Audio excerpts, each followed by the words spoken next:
weeks since the TCR International Series paid its first ever visit to the Hungaro ring on the outskirts of Budapest. In front of one of the largest crowds of the season, the event provided the kind of dramas and close racing that the series has become known for. But the result of race 1 had the Hungarian fans on their feet.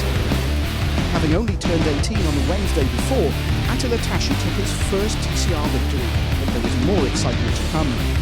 An incident on the opening lap of race 2 brought out the safety car, but after the restart it was Tassi who snatched the lead and held on to take win number 2. A brilliant result that meant he now led the Drivers' Series.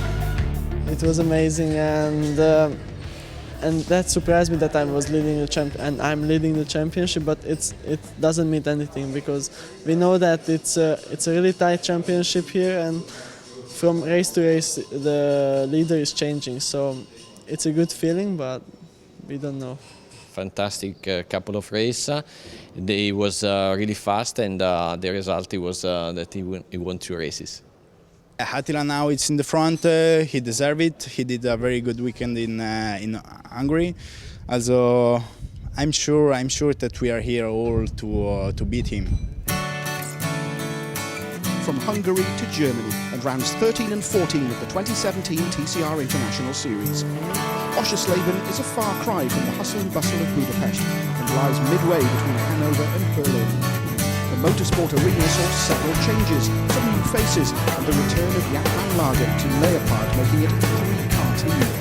But the final European round would also give the teams a chance to score some morale-boosting points ahead of a 7-week break.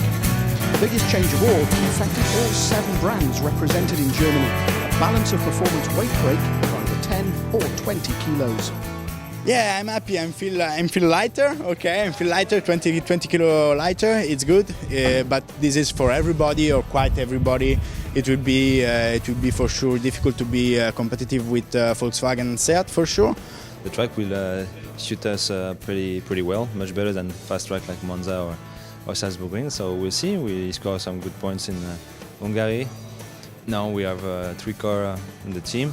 I think it's going to be even better to try to find the right setup before qualifying. So we'll see how it goes. It's a nice technical track, and but like I told you, until we don't test, we really don't know exactly, because we are always in some couple of tenths, everybody. So it's difficult to say. On the paper, it look yes, but we have to wait.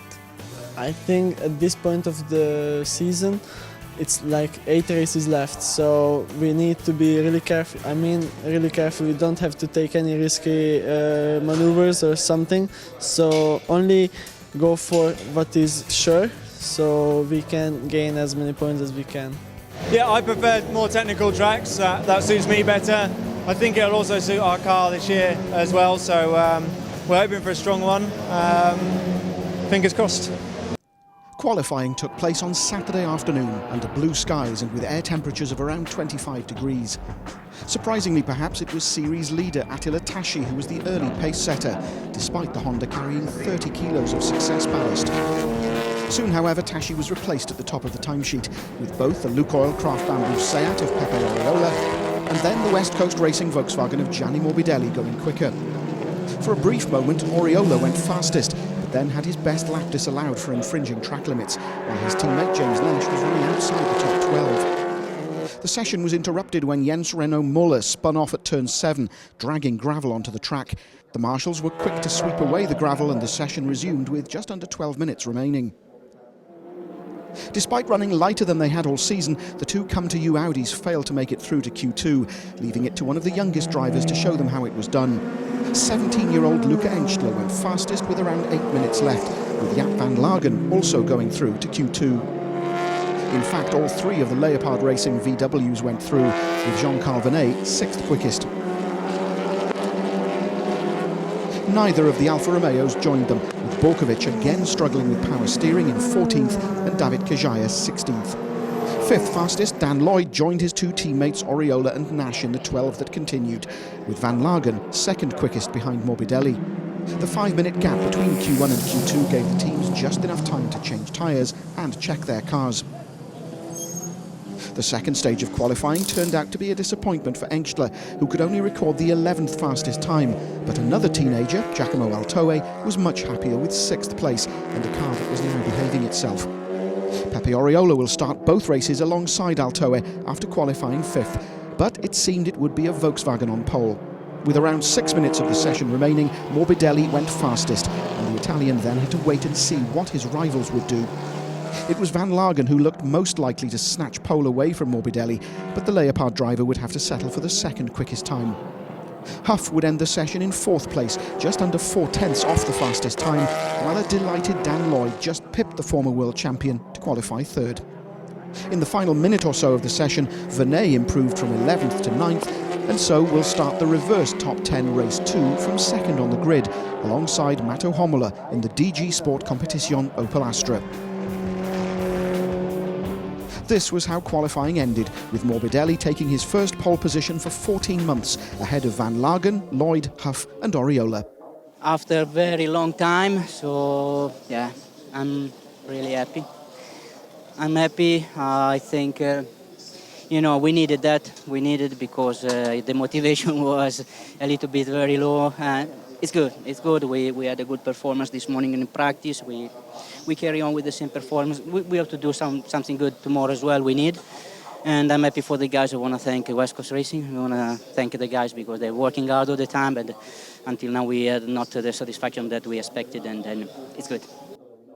Hello and welcome to Oschersleben in Germany, home to rounds 13 and 14 of the 2017 TCR International Series.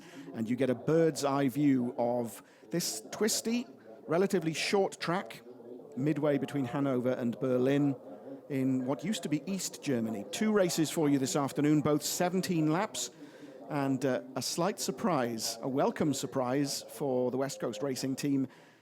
There is the circuit, 3.69 kilometers, celebrating its 20th birthday this year, and a slight change to the configuration that the TCR International Series ran last year. A change, in fact, to turn 1.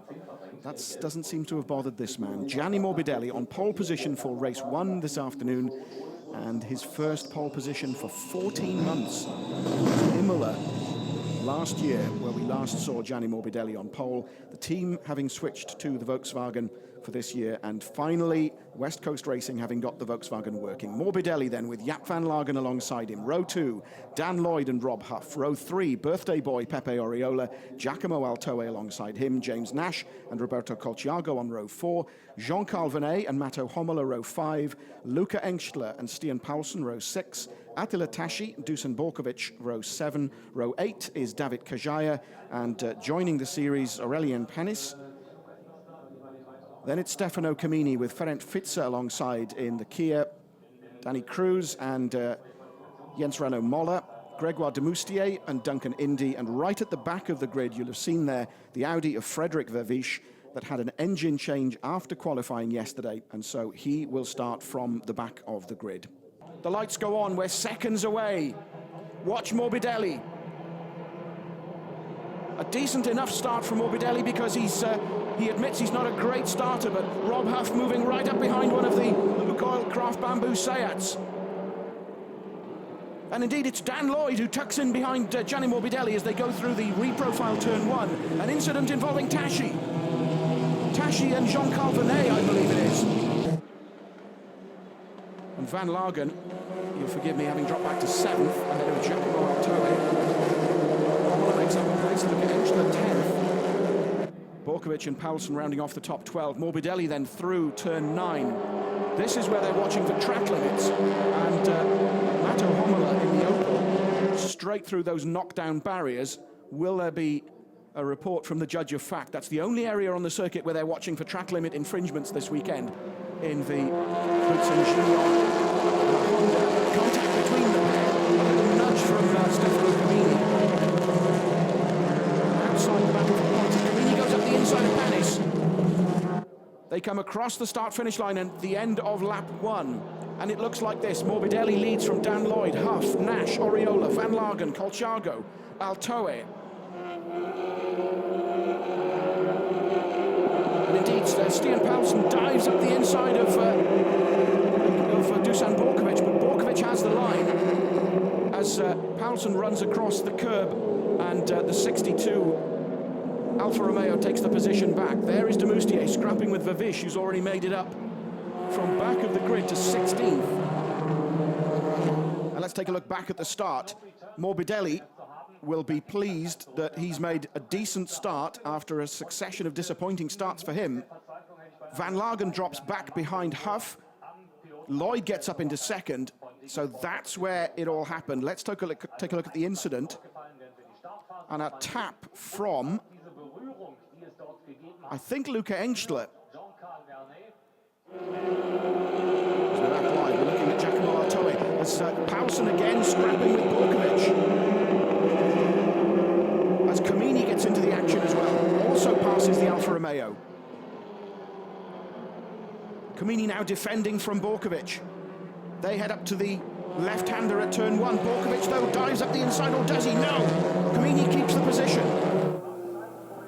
What Kajaya did earlier, and Tassi is in the gravel. There's Tassi. And contact with Jean-Karl Vernay. Across the track goes Tassi, and into the gravel. That's at turn 14. And this is where Aurélien Panis just goes straight off.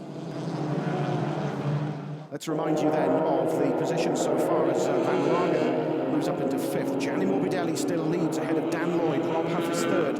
Nash is fourth. Van Lagen up a place to fifth. Oriola drops to sixth. Altoe up to seventh. Colciago down to eighth. Luca Engstler ninth ahead of Homola.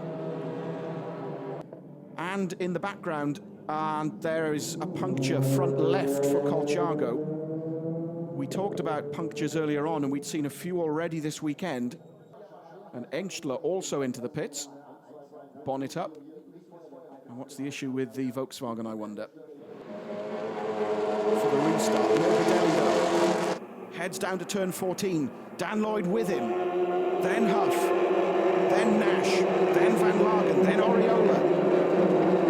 Up to the start-finish line. They take the green flag. We're racing once again. Gianni Morbidelli leads from Daniel Lloyd. Volkswagen from Seat, from Volkswagen of Huff, Seat of Nash, Volkswagen of Van Lagen, and Seat of Oriola. And a little nudge from Paulsen on Homola. Paulsen 9th, Homola 8th. As de Moustier goes up the inside, or does he, of Borkovic? Not quite close enough. That's Vavish with them. Comini, their contact with.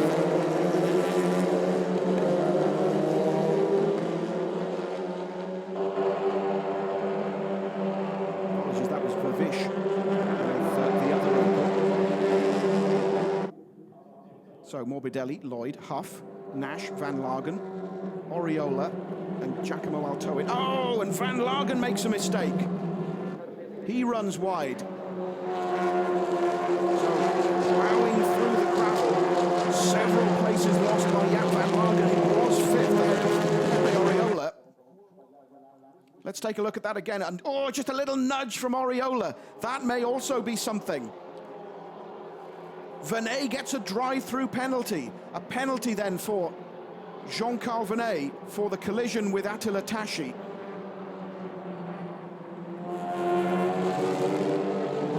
And will there also be a referral to the stewards for the incident we just saw? And immediately through for his drive-through comes Jean-Karl Vernay. Homola then still fighting with Van Lagen for 7th place it is now.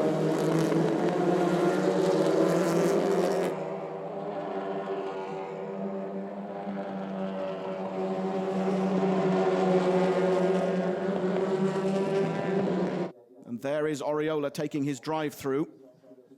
So both Pepe Oriola and Jean-Karl Vernay, two of the would-be championship contenders. There's the bump that did it. There's the nudge that Oriola gave Van Lagen. And the stewards immediately taking a dim view. Oh, that's Oriola. Big sideways into the gravel. Oriola down in 19th place. But Gianni Morbidelli comes past the pit entry. He comes around turn 14 for the final time, heads for the line. The headlights will flash. There is the checkered flag beckoning. He will be delighted. Gianni Morbidelli takes the victory ahead of Dan Lloyd. Rob Huff crosses the line in third ahead of James Nash. Giacomo Altoe, another great result for West Coast, fifth for him, as Panis is offline. A cloud of smoke following him. Behind Altoe, it's Comini sixth. Homola hangs on to seventh. Van Lagen, great scrap, eighth. But let's get confirmation then of the results of race one here at Oschersleben. Gianni Morbidelli wins from Dan Lloyd, Rob Huff, James Nash, Giacomo Altoe, Stefano Comini, Matto Homola, Jaap van Lagen, Danny Cruz, and Frederick Vivish. The celebrations, he punches the air. Gianni Morbidelli, who's competed at everything in his racing career, right up to Formula One level, is delighted to be getting back to winning ways. Congratulations from the team. James Nixon, you see in the back there, the team manager. So exciting, so happy for the team, for this result. We didn't expect it, and it's good. It's coming in the right moment. We suffered a lot in the beginning of the season. Then it's good to come back on the top, you know, and to live this feeling. It's a good result for me, for WestCoast Racing. Thanks, guys, for all you did for me, and nothing more to say. You know, this is good. And the ladies very wisely getting out of the way. There is the small matter of another race to do, and so the champagne more for spraying than soaking each other, although Gianni and Dan can't resist a little sip. The grid now formed up for the second of our two races at Oschersleben. 14 rounds then. There's the front row, Homola and Vernay, with Colciago and Nash on row 2, Giacomo Altoe and Pepe Oriola on row 3. Row 4 is Rob Huff and Dan Lloyd, who finished on the podium, remember, in race 1. Jaap van Lagen and Gianni Morbidelli, a repeat of the front row from race 1. Then it's Luca Engstler and Stian Paulsen, Attila Tassi and Dusan Borkovic. The green flag waves, so the marshal happy with the positioning. We're watching for the lights. And watch Matto Homola on the left of your screen. The lights go out, we're racing, and Homola seem to bog down. Already Colciago is up right behind him alongside Vernay. They touch. Oh no, it's James Nash who is touched by. Oh, that is an absolute disaster for two of the three Lukoil Craft Bamboo cars. As it is for, I think it's Altoe that's in the wall on the right of your screen. And immediately a red flag. It is indeed Giacomo Altoe that's in the wall. Indeed, Luca Engstler, we were talking about a moment or so ago, he pulls up. That's the entry to turn 1. Let's look at it again. Now, just behind Vernay, it's Nash who weaves across. He sandwiches Vernay and Colciago, and really, there was nowhere for them to go. And as the cars barrel down towards turn 1, really, they have little option of avoiding that carnage. So Vernay is really the innocent party in all of that. He's squeezed from one side by Colciago, from the other side by James Nash. Pepe Oriola gets into the mix as well. Tassi picks his way through, but Colciago pulls over there on the left of your screen. Altoe caught up as well. Indy makes it through, Fitzer makes it through, and Luca Engstler pulls up, and that reaction says it all. And so we are expecting a full race distance because the first lap wasn't completed. 17 laps with a formation lap. So on this restart then, no Colciago, no Altoe, no Huff, no Nash, no Oriola, no Paulsen, no Luca Engstler. Jean-Karl Vernay on the right. We're looking for the lights to go on. There they are. They will go off and we will be racing. Watch Homola on the left. He gets a better start this time. Sure enough, it's Homola who leads from Vernay going down to turn 1. 3-4 abreast almost, with Dan Lloyd tucking in. Then it's Morbidelli. Van Lagen takes to the gravel. They're all, I was going to say they're all safely through turn 2. Van Lagen closes the door. Just gets it slightly sideways. That's the long right-hander at turn 7, which caused us so many problems yesterday. They head up to the chicane, a little bumping and bagging as Vervish muscles his way through. So Vervish takes the place from Van Lagen. Camini now in close attendance.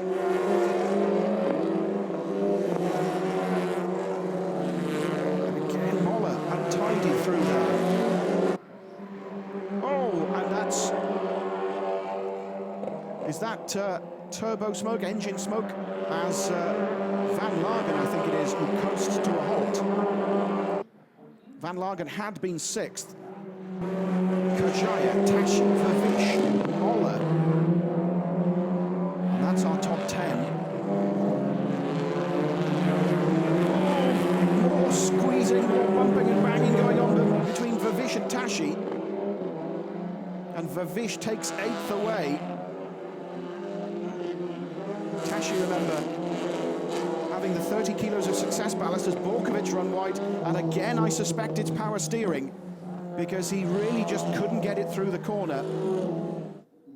And I'm already starting to think about the Drivers' Championship table and how it'll look after this second race, with so many of the championship contenders having an absolute nightmare weekend here at Oschersleben. Morbidelli chooses his moment. He's alongside Dan Lloyd, but Lloyd has the line. No, indeed! Morbidelli goes past a brilliantly timed overtaking maneuver, going into turn 13. Morbidelli then takes the position. He's now 3rd ahead of Dan Lloyd. As de Moustier is all over the back of Moller's Honda. Moller runs wide. Is de Moustier through? I think he is. That's the scrap for 8th place. Moller, though, holds the line. He fights back. Running wide again. De Moustier comes back. Another great scrap. On lap 9 then. And Morbidelli has taken 2nd. While we were looking at that replay, Morbidelli has passed Jean-Karl Vernay for 2nd. So, could we be on for a sensational double victory by Gianni Morbidelli? Now this is the replay, this is the moment. Morbidelli chooses his moment, slingshots up the inside, just enough room left by Jean-Karl Vernay, and Morbidelli edges him out to take 2nd place. Brilliant move by the veteran Italian. Surely it's only a matter of time, and there he goes. Morbidelli at the same place at which he took Vernay. He dives up the inside of Hommler. Is this the moment at which the lead changes hands? No! Hommler holds on. But the 3 together, they turn into turn 14 to finish the lap. Morbidelli alongside Honda, there's contact between them. Vernay right up behind the pair. Hommler holds on. Lloyd alongside Vernay. They touch. Has Lloyd muscled his way through into 3rd? No, indeed.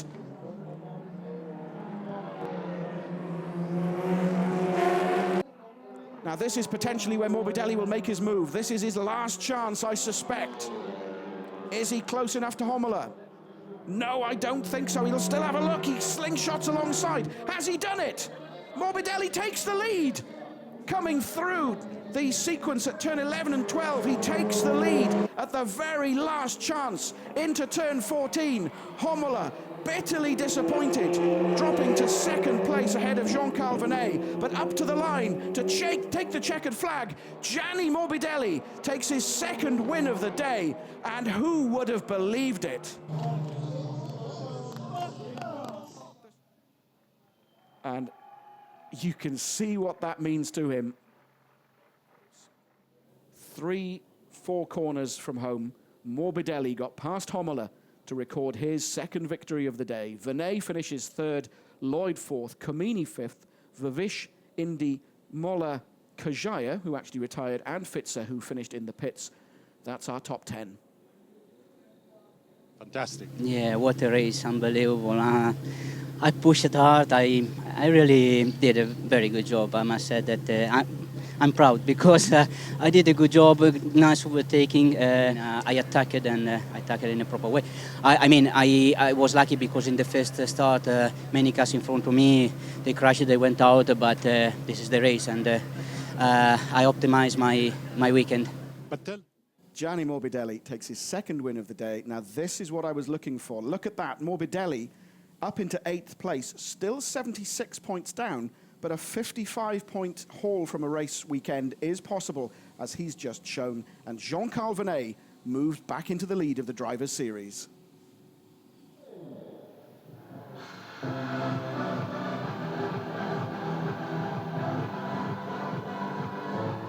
And this time, Gianni Morbidelli allows himself a big mouthful of champagne. Congratulations for Matteo Homola and Jean-Karl Vernay, second and third. A dramatic way then to round off the European leg of the 2017 TCR International Series. The series now takes a 7-week break. We're back in Thailand in early September.